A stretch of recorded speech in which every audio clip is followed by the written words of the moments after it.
संसद परिसर से इस वक्त की सबसे बड़ी खबर, यानी 5 दिनों का जो स्पेशल सेशन है उसमें जो लिस्टेड बिल है उसके अलावा भी कुछ महत्वपूर्ण बिल लाए जा सकते हैं। मैं सीधे यतेंद्र से इस वक्त समझूंगी कि कौन कौन से ऐसे बिल हैं जिसको लेकर इंटरनल मीटिंग चल रही है इस वक्त। देखिए, शाम को 6:30 बजे कैबिनेट की मीटिंग होगी। उससे पहले ही प्रधानमंत्री मोदी और गृह मंत्री अमित शाह से सरकार के वरिष्ठ मंत्री मिले, यानी कि मंत्रणा लगातार चल रही है।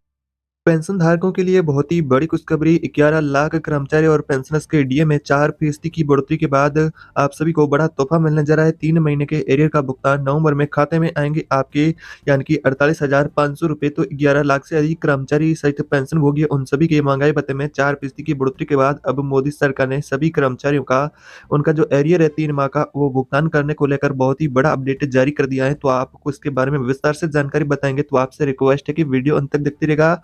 और अभी तक आपने चैनल को सब्सक्राइब नहीं किया है तो चैनल को प्लीज सब्सक्राइब कर दे, साथ ही बेल आइकन को ऑल पर प्रेस करके रख दे ताकि आने वाली अगली नेक्स्ट वीडियो का नोटिफिकेशन आपको सबसे पहले मिले। महंगाई भत्ते, दीपावली से पहले ही कर्मचारियों को बड़ा तोहफा मिला है, उनके महंगाई भत्ते में वृद्धि की गई है। इसी के साथ ही पेंशन भोगियों को महंगाई राहत का भी ऐलान मिलेगा।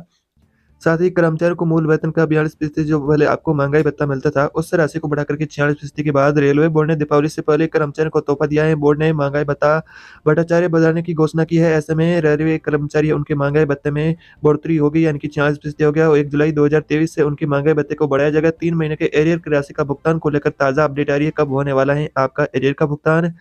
कर्मचारियों को बढ़े हुए महंगाई भत्ते के एरियर का लाभ अगले वेतन के साथ दिया जाएगा। रेलवे बोर्ड ने केंद्रीय मंत्रिमंडल द्वारा केंद्रीय कर्मचारी और पेंशन भोगियों की महंगाई भत्ते को 4% बढ़ाने की घोषणा की है। 5 दिनों के बाद यह घोषणा की है कि ऐसे में लाखों रेलवे कर्मचारियों को बढ़े हुए महंगाई भत्ते का लाभ दिया जाना है।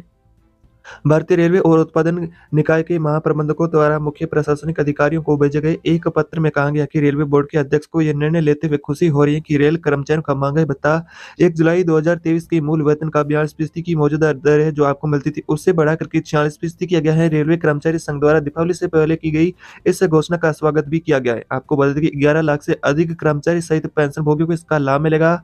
इससे पहले बुधवार को केंद्रीय मंत्रिमंडल ने रेलवे के सभी और राजपत्रित है वो कर्मचारियों को 78 दिन के वेतन के बराबर उत्पादकता यानी कि आधारित बोनस देने की भी मंजूरी दी थी। ऐसे में रेलवे कर्मचारियों को दीपावली से पहले उनके खाते में बड़ी राशि देखने को मिलेगी। वही national federation of Indian railway के महासचिव एम राघव ने कहा है कि कर्मचारियों को कोरोना काल में रोके गए महंगाई भत्ते देने की भी मांग की गई है।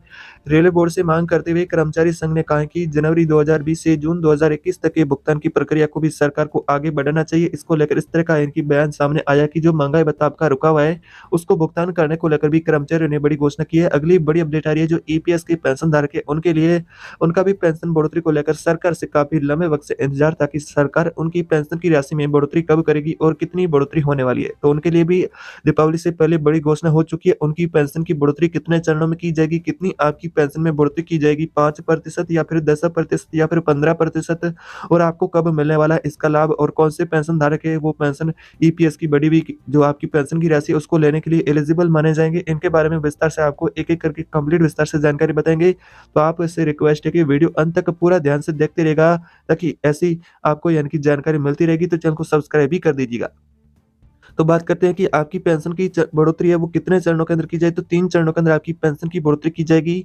आपको यानी कि जो 2 शर्तें रखी गई है जिन शर्तों को आपको पूरा करना होगा, जैसा कि अगर आप ईपीएस के पेंशन धारक है तो आपने अपनी नौकरी करते समय 10 साल का रेगुलर कंट्रीब्यूशन कंप्लीट कर दिया है तो फिर आप नई पेंशन लेने के लिए एलिजिबल माने जाएंगे। आपकी चाहे एज 60 से कम हो या फिर 60 से अधिक हो या फिर 70 से अधिक हो, यानी कि आपकी 70 वर्ष से अधिक एज है तो भी चलेगा, 60 वर्ष से अधिक है तो भी चलेगा, या फिर 58 साल या 50 साल से अधिक एज है तो भी आपका चलेगा। लेकिन आपको 10 साल का रेगुलर कंट्रीब्यूशन कंप्लीट किया होना चाहिए। और वर्तमान में एज है तो आपको अगर 9,000 रुपए की पेंशन मिलेगी तो इसके लिए आपका 58 साल का एज कंप्लीट होना चाहिए। उसके बाद आप 9,000 रुपए की पेंशन लेने के लिए एलिजिबल माने जाएंगे। साथ ही आपको बता दिया जाए कि अगर आपकी एज वर्तमान में 60 वर्ष से अधिक है तो फिर आप 9,000 रुपए की पेंशन लेंगे। अगर आपकी एज 60 वर्ष से कम है तो फिर आप यानी कि 7,500 रुपए की पेंशन लेंगे, उनके लिए यानी कि लेने के लिए एलिजिबल माने जाएंगे, यानी कि आपको 7,500 रुपए की पेंशन मिलेगी। और आपकी जो अन्य मांगें थी कि पेंशन बढ़ोतरी के साथ पेंशन धारकों की जो अन्य मांगें थी कि जैसे कि हायर पेंशन मिले, फ्री में मेडिकल भत्ता मिले, उसको लेकर भी यानी कि बहुत अच्छा ऐलान हुआ है, वो भी आपको बताने वाले हैं। जैसा कि आपकी 2 चरणों की ये पेंशन बढ़ोतरी होगी, और जैसा कि अगर आपने यानी कि 60 साल का एज कंप्लीट कर लिया है और साथ में यानी कि 10 साल का रेगुलर कंट्रीब्यूशन कर लिया है तो फिर आपको यानी कि जो पेंशन 9,000 रुपए मिलेगी और साथ में 3,000 रुपए का मेडिकल भत्ता देने को लेकर भी सरकार ने बड़ा ऐलान किया है, जो कि 58 साल से कम एज के उनको मेडिकल भत्ता 1,500 रुपए का मिलेगा। इस तरह की मीडिया आधारित जानकारी है, लेकिन सरकार ने इसको लेकर कोई ऑफिशियली तौर पर अभी तक कोई पुष्टि नहीं की है। और अगली बड़ी अपडेट आ रही है कि पुरानी पेंशन योजना को लेकर फिर से कर्मचारियों ने खोला मोर्चा, फिर से आंदोलन करने की दी चेतावनी सरकार को। अगर सरकार पुरानी पेंशन को लागू फिर से नहीं करती है तो एक बड़ी रैली करने जा रही है, ऐसा ही बहुत बड़ा बयान आया है कर्मचारियों का। ऐसे में अब जल्द ही सरकार आपकी पेंशन की राशि में बड़ा ही बदलाव करने जा रही है, यानी कि जो आपको वर्तमान में एनपीएस मिलती है उसमें बदलाव को लेकर बड़ी अपडेट आ रही है। तो अगर आप भी ओपीएस यानी कि लेने के लिए यानी कि आप चाहते हैं कि ओपीएस मिले हमारे को, तो सरकार ओपीएस फिर से बहाली करे, तो आपके लिए अच्छी अपडेट है कि आपकी जो एनपीएस मिलती है उसमें बदलाव को लेकर सरकार ने बड़ा फैसला किया है। जो वर्तमान में आपको नेशनल पेंशन मिलती है उसमें जो कि शेयर आधारित बाजार के आधार पर यानी कि आपको पेंशन मिलती है उसमें बदलाव किया जाएगा, और आपका यानी कि जो कंट्रीब्यूशन होता है इसके अंदर जो आपका जो यानी कि सरकार 14% करती है, 10% का आपका यानी कि जो कंट्रीब्यूशन होता है जो वो जारी रहेगा। लेकिन आपको बता दें कि आपकी मूल वेतन की जैसे कि ओपीएस में फ़ायदा मिलता है, उसी की तरह आपका मूल वेतन का आधा पेंशन देने के लिए सरकार एक नया प्लान बना रही है। कमेटी के गठन के बाद इस तरह की बड़ी अपडेट आई कि सरकार इसको लेकर काम कर रही है, जिसके बाद जल्द ही सभी ईपीएस के पेंशनधारक है जो कि ओपीएस के तहत जो यानी कि जो 2004 के बाद नेशनल पेंशन सिस्टम है उसके अंदर जो कर्मचारी आते हैं उन सभी के लिए अच्छी अपडेट होने वाली है कि उनकी एनपीएस में ज़रूर कुछ अब सरकार संशोधन कर सकती है। जो कर्मचारी है, शिक्षक है, उन्होंने बहुत बड़ा यानी कि ऐलान किया है कि सरकार अगले यानी कि इसी महीने के अंदर-अंदर पेंशन है जो ओपीएस को लेकर नया कदम नहीं उठाती है तो फिर हम बहुत ही बड़ा आंदोलन करने जा रहे हैं। ऐसे में एक बार पहले जो आपकी महारैली हुई, सकनाथ रैली के बाद इस तरह का बड़ा बयान आ रहा है कि सरकार से ओपीएस से जल्द बहाल किया जाए। अगर ओपीएस सरकार बहाल नहीं करती है तो फिर से यानी कि रैली की जाएगी। ऐसे में कर्मचारियों के लिए अच्छी अपडेट होने वाली कि जो आपकी एनपीएस मिलती है उसमें सरकार कुछ जल्द ही बदलाव करने वाली है, जिसके बाद आपको अच्छा फायदा देखने को मिलेगा। अगली बड़ी अपडेट आ रही है कि आपका बोनस का पैसा के भुगतान को लेकर जो कर्मचारी इंतजार करे उनके बोनस के पैसे को लेकर भी बड़ी अपडेट आ रही है कि बोनस का पैसा आपका 30 तारीख तक आपके खातों में भुगतान किया जाएगा। बोनस का पैसा कितना मिलेगा, किस आधार पर आपको दिया जाएगा, जैसा कि अगर आपकी एज 60 वर्ष से अधिक है तो फिर आप यानी कि आप सभी को बोनस का पैसा मिलने वाला है। लेकिन बोनस के पैसे को लेकर अभी तक कोई ऑफिशियली तौर पर पुष्टि नहीं की गई है कि कितना आपको बोनस का पैसा मिलेगा। लेकिन मीडिया आधारित इस तरह की जानकारी आ रही है कि बोनस का पैसा आपको 18,000 रुपये से लेकर के 50,000 रुपये तक यानी कि बोनस का पैसा मिल सकता है। इस तरह की आपकी यानी कि बोनस के पैसे को लेकर अपडेट आ रही है कि बोनस का भुगतान भी आपका दीपावली से पहले-पहले होने वाला है। कर्मचारी इसको लेकर काफ़ी लंबे वक़्त से यानी कि इंतज़ार कर रहे हैं। साथ ही पीएफ का भुगतान भी जल्द सरकार कर सकती है। पीएफ के खाताधारक है, उनका भी सरकार से इंतज़ार है कि पीएफ का पैसा उनके खातों में सरकार जल्द से जल्द डाले।